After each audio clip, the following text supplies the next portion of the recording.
কেমন আছো সবাই? আশা করি সকলে ভালো আছো।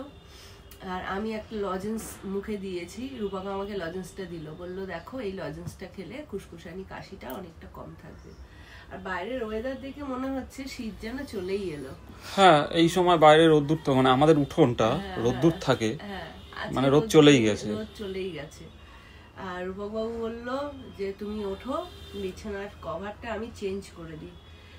বলছে শরীর খারাপ হলে আরো ফ্রেশ জিনিসপত্রের মধ্যে শুয়ে থাকতে হয়। বললাম বাবা হাইজিন মেনটেন করছো? বলছে হ্যাঁ। তা এতে আবার অনেকে বলবে রূপক বাবু মেয়ে ছেলে। তা হ্যাঁ, যদি এই কারণে মেয়ে ছেলে হয়ে থাকে তাকে স্যালুট জানাই, মানে রূপক বাবুকে স্যালুট জানাই। কারণ এইভাবে কজন খেয়াল রাখতে পারে? আমার হাজবেন্ড রাখে আমার জন্য খেয়াল। আর ঘরের টুকিটাকি কাজকর্ম আর বউয়ের পেছনে ক্যামেরা নিয়ে ঘুরলেই যে কেউ মেয়ে ছেলে হয়ে যায়, ওটা আমার জানা ছিল না। তবে ওই কালকে রূপক একটা কথা বললো না, অনেকের অনেক কিছু হচ্ছে, একদমই তাই। আসলে কারো ভালো কেউ দেখতে পারে না, এটাই খুব বাস্তব এবং সত্যি কথা। আমাদের সংসারে আমার আর রূপকের মধ্যে যে মিলমিশ বা আমার ছেলের সাথে মিলমিশ, এটা অনেকেরই অপছন্দ। তা যাদের অপছন্দ তাদের অপছন্দ নিয়েই থাক, কি আর করা যাবে। আর যারা আমাদের ভালোবাসে তারা তো সবটাই বোঝে, সবটাই জানে, তাদেরকে তার নতুন করে আমাদের কিছু বলার নেই, কারণ তারা আমাদের ভালোই বাসে।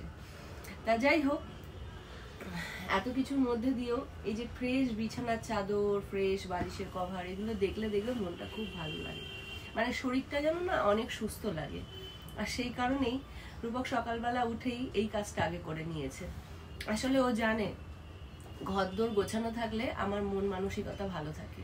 আর আমার মন মানসিকতা ভালো করার জন্য দেখো কত সুন্দর টান টান করে বিছানা পেতে দিয়েছে। একদম একদম। এটা আমি সুস্থ থাকলে কিন্তু করতো না, যেহেতু আমি অসুস্থ।